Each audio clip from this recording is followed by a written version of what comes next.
Hey everyone, welcome back. And that's right, it's that time again, where another anime for the fall season anime has come to a close, so I'm ready to review it. That anime in question is Galilei Donna, and I'll explain exactly why later on in this review, obviously, but it was a very interesting anime, I felt. Alright, because it was very unique. Like, you don't really see anime a whole lot that based off of a historical figure, which this series did. And yes, it was an original storyline by A1 Pictures. The anime wasn't based off of a game or a light novel or a manga or anything like that. Right, so it was directed by Yasuomi Umetsu. It was produced by Studio A1 Pictures as an original work, and it originally ran from October 10th, 2013 to December 19th, 2013, which is basically today is when I'm recording this review. Alright, is when the last episode finally aired, with a total of 11 episodes. Now, the episode count was kind of odd because it's not very often you see that. The general for some of the shorter series, the consensus is like 12 or 13, or maybe like 25 or 24, 25 or 26, or like 50 or 51. You know, maybe once in a while 52, but never really 11.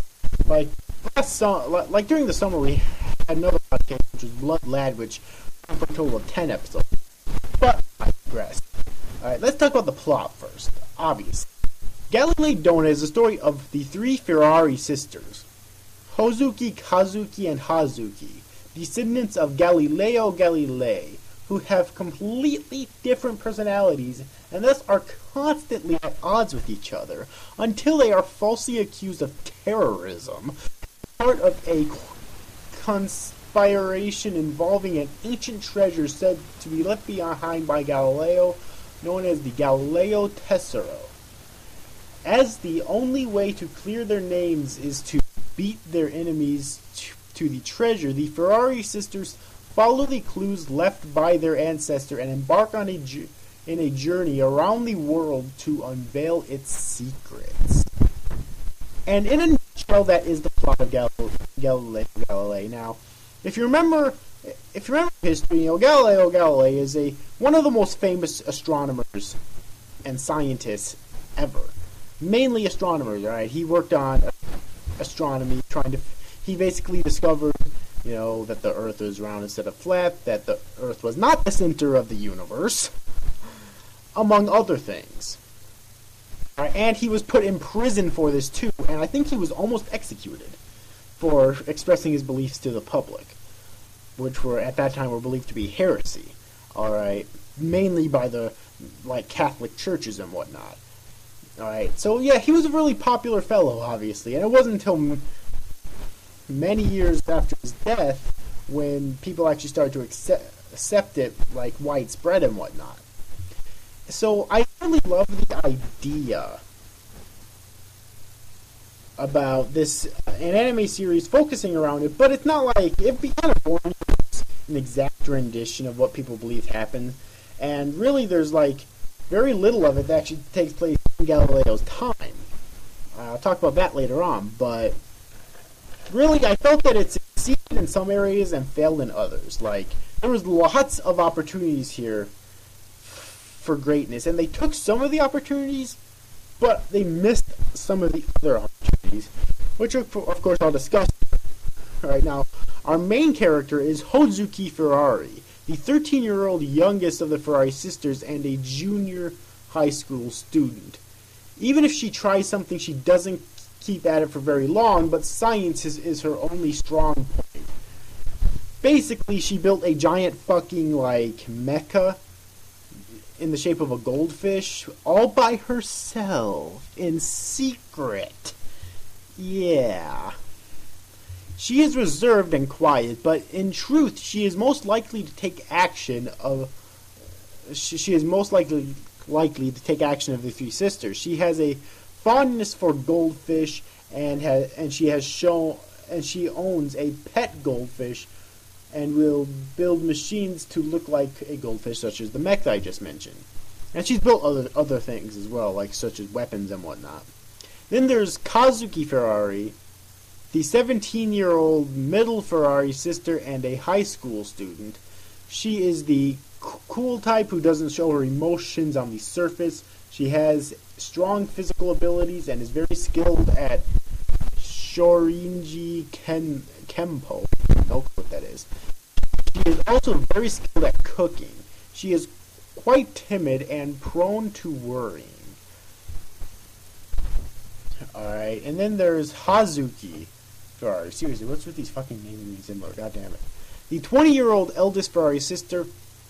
By the way, if you're wondering why the name of Ferrari is Galilei, it's because their father's name was Ferrari, simply put. So yeah.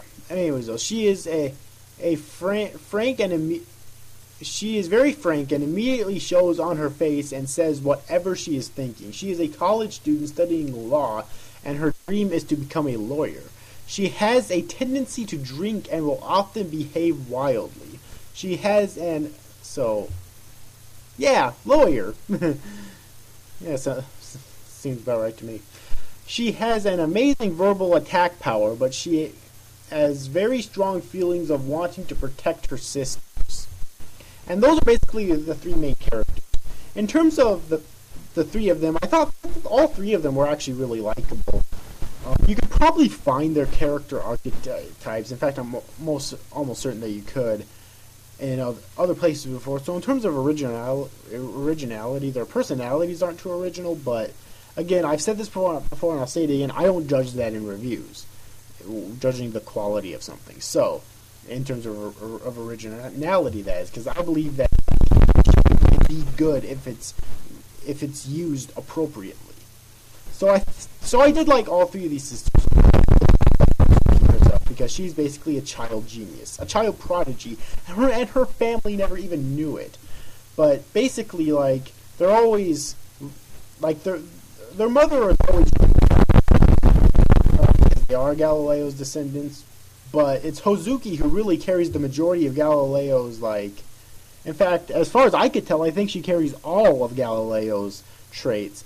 You know, she's an incredibly scientific person, a child prodigy in that regard. She's able to build things such as a giant fucking goldfish mech, which they named the Galileo later on, all by herself in secret without anyone knowing, and nobody knew how much of a genius that she truly was.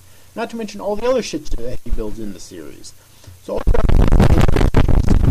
I really enjoyed them. There was also Anna Hendricks, who is a publishing editor. She is enchanted by the things Galilei left behind and chases after their puzzles. She is a self-proclaimed Galileo maniac, and her extensive knowledge about Galileo is a great assistance of the sisters as she travels with them in Hozuki's ship, which she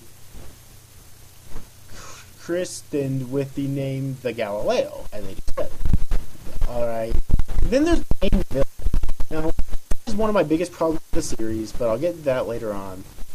In fact, it's my biggest problem in the series, but again, I'll get to that later on. Roberto Materazzi, the adopted son of the chief executive of the world-famous Adney Moon Company and the main antagonist, or villain, because he's a straight-up villain, quite honestly. His birth parents, presented as wealthy but kind and charitable, to the point that they gave their son's birthday feast to some local beggars, were killed in an unexpected air attack on his city. Alright, when he asks the beggars to help his trapped father, they steal a pendant from the corpse of his mother, knock him into the path of a falling wall, crushing his leg, and leave. Yeah. He is a cruel person who does not care about others. All that matters to him is that he accomplishes. And one of the biggest problems with the series does, as I said before, focus around him. But from now on, or for the time being, let's move on. Anna was also actually secretly for him to the girls to help them track down the sketches and whatnot and the items and whatnot. But she does eventually end up betraying Roberto and siding with the girls. Then we have Sinho, the young leader of the air pirate troop called Black Ganymede, as the charismatic boss of an outlaw group that is the subject of an international police search. He has a sharp mind, strong physical abilities, and is a good man.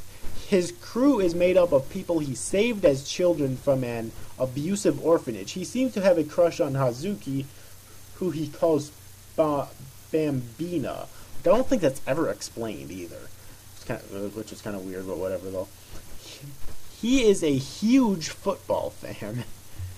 There's also another villain whose name is Francisca, who apparently we learn at the end of near the end of the final episode was Roberto's father, who Roberto ends up killing in the end. But then, before he gets arrested, he hugs his father's body, saying, "I love you, Papa," or something like that.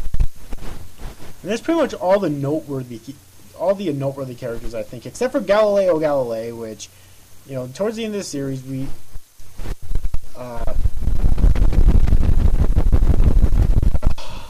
Hazuki ends up, I think it was Hazuki. I can never remember these fucking names. I got Hozuki, headed through time, ancestor Galileo Galilei, and I really did love it, but I did have an issue with it too, which I'm discussing a little bit here. Alright. So, in general, though, that's pretty much all there is to talk about the characters. I felt that, as I said before, the three main characters were really likable. Their mother is Silvia Ferrari, and she's the one who is the actual descendant of Galileo. And their father...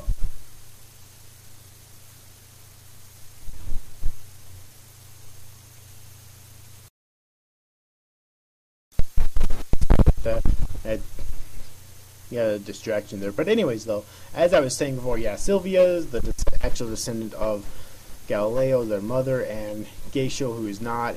He's the one where the name Ferrari comes from, as I said before. Is their father, alright. And they're likable characters in and of themselves. They don't get a whole lot of screen time, but for the screen time they do, I think that they're both somewhat likable characters. Anna herself is also a likable character, too. Because she was working for Roberto, and then she ends up betraying him and helping the sisters. Even Cicinho ends up helping them out, despite still kind of being an antagonist. You know, he's not really a villain. He's just kind of a general antagonist, because at the end he does steal the Galileo Tesseract from them, thus ending the series. All right, but yeah, I do think it's really interesting, though, all these characters. Now let's talk about the animation. The animation was amazing. It was really beautiful. Alright, a lot of effort was put into into animating this series, and no corners were actually cut, which was really good. And I also am really fond of the art style. I liked all the character designs. I really did. Then we get to the music, which was also really good. The opening itself was pretty decent, and so was the ending. They weren't amazing, but they weren't bad either. They were decent. Alright. But the actual series soundtrack I felt was really good. They used a lot of violins and pianos throughout the majority of it, and I thought that it fit really well. So in terms of the in-series soundtrack, I really have no complaints there. Alright. Now we get to my issues with the series. First off, the time travel. It was never explained how that happened at all. It just leaves you confused and dazed. You know, I mean, it was really fun to see it, but I wish we would have explained it, you know. In addition, Roberto's character. Like, I think he could have been an amazing antagonist, but in the end, he just turned out to be a generic villain. Why? Because we don't know what his true motivation was. I mean, okay, scratch that. We know his motivation. We don't know what he was really trying to accomplish, though. Like, at all. He's just evil just for the sake of being evil. Granted, he had his past, but giving a character a tragic past alone doesn't justify what they did, the evil acts that they commit. You have to, like, dialogue in order to prove it. And, you know, they attempted, really disappointing me. Definitely disappointing thing in the series and whatnot. Second most really. My third complaint is Anna. Like, it never explained exactly what her motivation for working with Roberto was. As simple as that. Why the fuck was she working with that bastard? My fourth and final complaint about the series is the ending. Now, let me explain. It's not bad. Beyond the Boundaries ending. Although I like that ending better than the ending, but it's not. I think that watching the series up to this point was a waste of my time. You know, I still think that I chose good to watch this series. All right, but because we had fucking Francisca lose the case and get carted off to jail. Okay, fine. Then we had Roberto walk up and shoot his own father. Okay, fine. Then he turns himself in. What? He didn't even attempt to escape. No. Like, come on, people. That was so fucking lame. So yeah, definitely that ending wasn't one of the worst endings I've ever seen, but it was still really disappointing in that regard. There were other things about the ending that I did like, though, such as how in the final scene we had, or near the final scene, after Francisca was killed and Roberto got arrested, the sisters ended up searching for a seventh sketch. Was a sketch of Galileo and Hozuki together.